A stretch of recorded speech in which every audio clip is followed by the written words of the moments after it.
Hey Beauts! Welcome back to my channel. I know, again, I've been away for so long, but I've had a crazy few months. I've completely redone my room.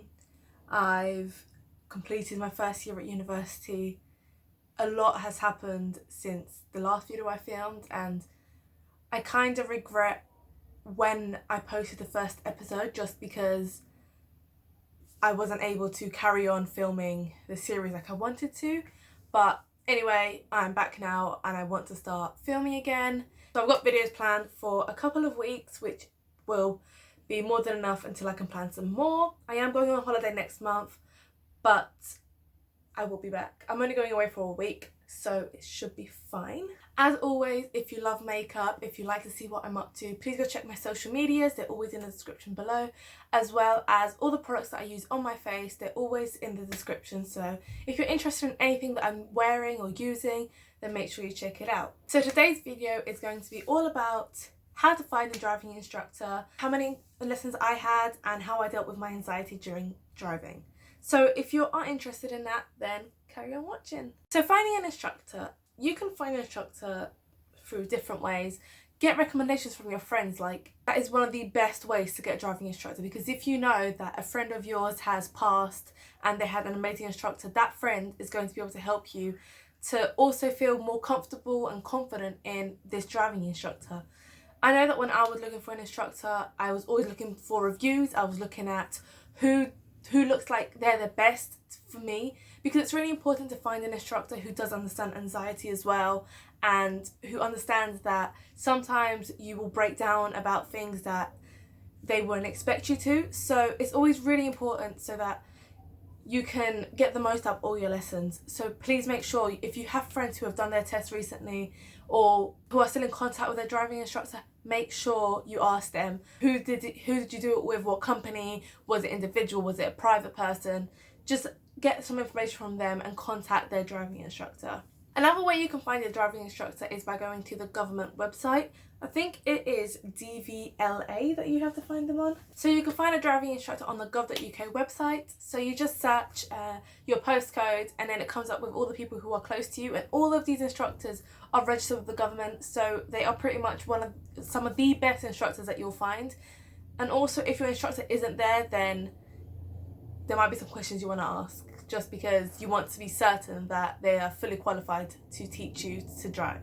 You can also Google driving instructors. So if you just search driving instructors near me, you should be able to get quite a few results come up and people's reviews on there as well. When I was looking for an instructor, I Googled my first instructor. So I didn't know there was a thing called approved driving instructors on the government website. So it is a green plastic card that they should have in their car that shows that they are a fully qualified instructor. And then if they're also registered on the gov.uk website, it means that they are fully approved. So you would ideally want someone who is fully approved, fully qualified to teach you. My first instructor, for example, I had never seen his green card. I'd never even seen a pink one, which is when they're a driving instructor in training.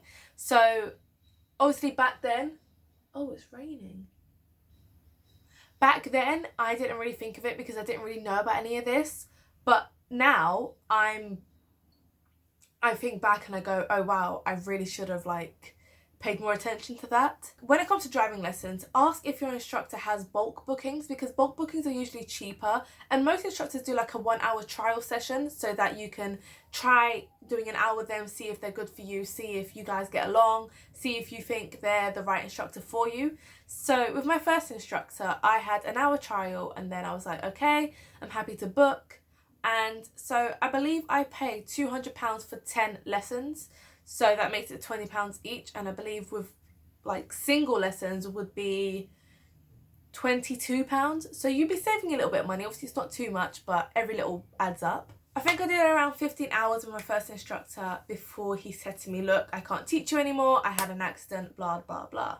So the first hour of a driving lesson, you will usually just go in and they will go through your provisional, check what you know, ask you a few questions about if you have any experience driving, if you know anything at all about driving, if you know how to change gears, clutch. My first lesson, I had to literally just learn how to accelerate, how to brake, and he just taught me how to change gears. So on the spot, clutch down, changing your gears. Obviously it's quite a basic lesson, it's just the first lesson, so you have nothing to go off, so he's just got to get a feeling. I don't know why I keep saying he. It could be a she. He just had to get a feeling for what type of person, driver I am. Obviously I had never driven before, so obviously this was my first lesson. And on my first lesson I actually did manage to go a few meters down the road. Obviously it was nothing crazy, it was just literally like using my clutch to move and not the accelerator. With my first instructor I did around 15 hours, which isn't too much, but I had to stop having lessons with him because he had an accident in his car and he no longer had a learner card. So he refunded me the money that I had left, and so I was stuck with no instructor. And this is when I started Googling about why is he not getting a replacement car? Why is he not being covered by his insurance? Surely that his insurance would give him a car, or surely he would just want to get a new car and carry on teaching if that's who, you know, if that's his job. But anyways, he never got back into contact with me. He gave me the money and that was it. So I was left there going, okay, I need to pass by a certain time. What do I do now? Who do I go for? So I was Googling and I couldn't find any instructors that were good, and like I felt like the only instructor that was good was the one I had, and now he's not there. So I messaged a friend of mine who at the time had just passed his driving test, and I said, look, I need you to give me the number of your driving instructor. My instructor just bailed on me. And so he gave me his cousin's, which is his driving instructor, his cousin's number, and I called her, and unfortunately she had no availability, which to me I was just like, oh, what do I do now? So she then informed me that she actually taught someone else to be a driving instructor and that she'd passed my information on to her. So she called me, and thankfully she had space for me to be her student. And I've got to say, I owe everything that I know in driving to this instructor. Her name is Yabo, and the driving school is called Yab's Driving, and she is absolutely incredible. She taught me everything I know on this road. She not only taught me how to pass my test, but also how to drive in London, how to be a good driver, how to know how to adapt to situations. I just owe everything to her, and I'm so grateful that I actually met this instructor and I had an amazing time with her, and that I passed first time with this instructor. So thank you, Yabo. I know you'll never watch this, but thank you, because I really appreciate everything you did for me. With this instructor I had around I think I had around another 20 lessons before. So I bulk booked 10 lessons at a time, and then the last few lessons before my exam, it was a bit like I'll just pay an hour here, an hour there, because I didn't need as many because I was already ready for my exam. I just had to have a few lessons before then because it was still a while.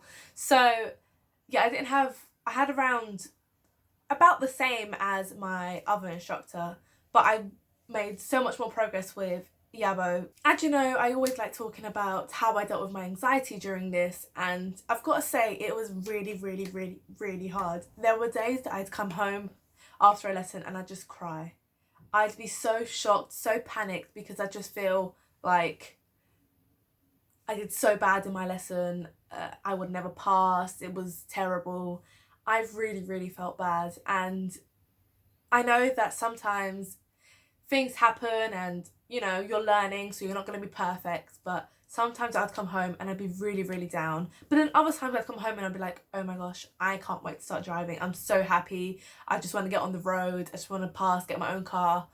But the times that obviously I didn't, I felt really deflated. And I know it's not easy to say like it will get better and you'll get there, because some people really struggle with driving and some people just don't get it naturally. So yeah, my instructor, she was really nice as well. She was really understanding. If I felt really panicked, then she would really calm me down, and just having her in a car, I felt it was like a support to me. So I'm really happy that I had her there.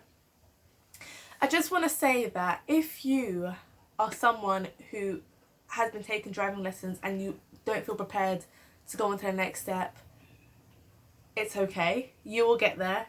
I know it's easier than done, but trust me, just stay calm. And if you find that you're having no progress, even if your instructor is good, maybe it's time to change instructor. Maybe it's time to change your instructor, just because sometimes it's just your subconscious saying, I'm not comfortable with this driving instructor, I'm not going to do well, I can't do well with him or her, they're stressing me out, I want to do something else. Maybe a change of driving instructor will push you to be able to get there.